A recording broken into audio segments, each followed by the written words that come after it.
These pants were really popular, Felix. and two Thanks different for women the were the sole constant survivors on content. 2 different plane You make my crashes where day they fell out of the sky. One was named Vesna Vurovic, who survived falling over 10,000 meters out of a plane after a bomb had gone off. I already made an entire video about her, which you can watch later. So this video is about the other survivor, a woman named Juliana Kopka, and this is her story. On Christmas Eve 1971, a group of 86 passengers were waiting around frustrated inside of the airport in Lima, Peru. They were waiting to get on board Lanza Flight 508 that was departing towards Pucallpa, Peru, and it was running 7 hours late behind schedule. Everybody waiting around was eager to make it back home before Christmas the following day, including the 6 crew members who would be servicing the flight. In total, that made for 92 people that were going to be on board who all just wanted to make it back by Christmas Day. A fact that was not lost on the management at Lanza. So despite knowing that there was going to be some pretty rough thunderstorms along the flight path towards Pucallpa that would threaten the safety of the flight, the management at Lanza pushed the flight ahead anyway to meet the tight holiday deadline, which would ultimately prove to become one of the most disastrous decisions that a company has ever made. And sure enough, just a few minutes after takeoff with all 92 people on board, the plane entered into a violent thunderstorm 6,400 meters above sea level and began to struggle.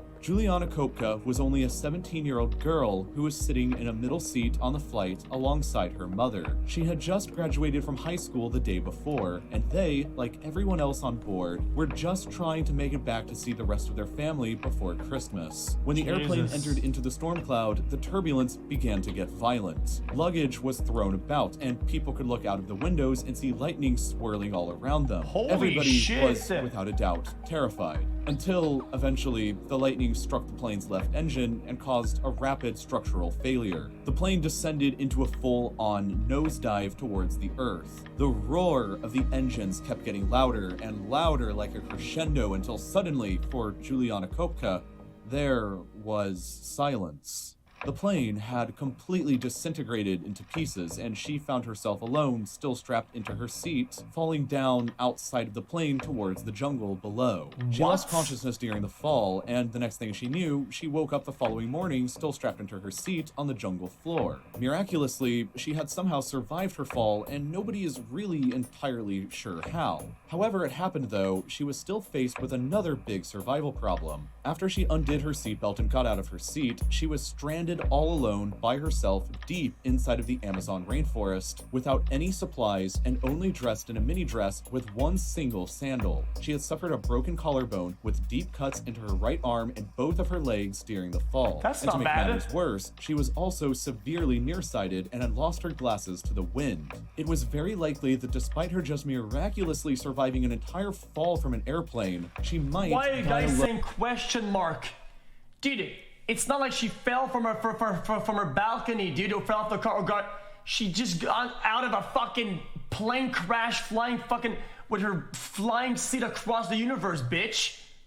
And she has a collarbone and a couple cuts. Alone without ever being discovered in the jungle. So she got to work to make sure that that didn't happen. Her first priority was attempting to locate her mother and other survivors, but the jungle offered up nothing but silence. She discovered a bag of sweets nearby to her crash site that she began to use for food and began to walk by feeling ahead of her with a foot that still had a sandal on it.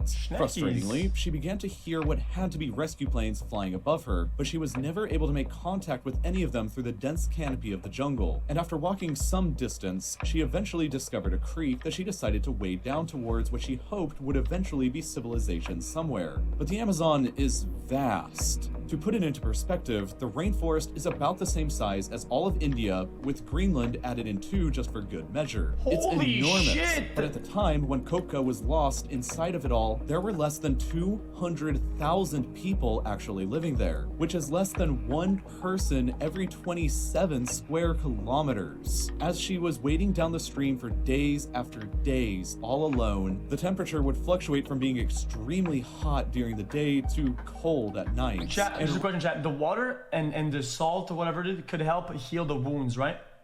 Raining pretty much all of the time in between. She didn't have any gear to protect herself from the harsh elements of the jungle, but she kept on just going anyway. By day 10 after the crash, she had run out of food and was hungry. She was still wading down that creek and she could no longer stand up properly, so she was just kind of drifting down the bank until finally she discovered something else miraculous: a boat. It was her first sign of actual civilization in the past 10 days, and she discovered a path nearby that led to a crude little hut close by in the jungle, where she found a motor and a liter of gasoline. Thinking quickly, she poured the gasoline into the deep wound on her right arm, which had become infested with maggots by this point. It hurt a lot, but she managed to clean out the maggots anyway, and then decided to spend the night sleeping in that hut for once instead of on the floor of the jungle. And then, after being lost in the jungle for 11 days, after surviving a horrific plane crash before that, she finally heard the voices of other humans the following morning.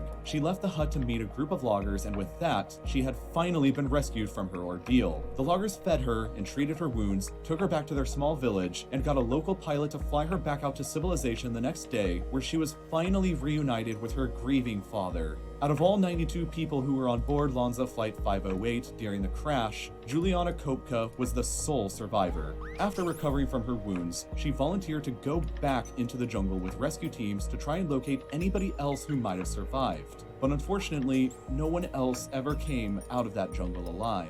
Lonza itself, a company which already had a terrible reputation even before the disaster of Flight 508, went out of business just 11 days after the crash took place. What about money? Did you get money? On the exact same day that Juliana Kopka was rescued, the Peruvian government cited that intentional flight into hazardous conditions was the primary cause for the crash. Bitches. So, if someone is trying to get you to go into a hazardous condition in the future because of your deadlines, you should probably just end up saying no. On the other hand, however, if someone offers to speed up and simplify everything you do on the internet for free, you should probably start by saying yes. And that's where Dashlane can help. What Dashlane is simple. It's a shortcut. Pretty much any time you ever enter your info anywhere online, Dashlane cuts that out.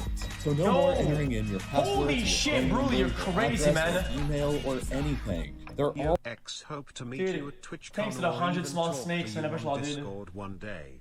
I got some juicer stories and I feel like we would have funny ass convos. Love the streams on Stack All Facts. Maybe you'll get into a random Discord interview, Pog. Thanks so much for the fucking 100 rocks, man. Dude. You can't hold oxygen either, but it's still valuable, you idiot. Pepe laugh. Oh, good one, dude. Oh,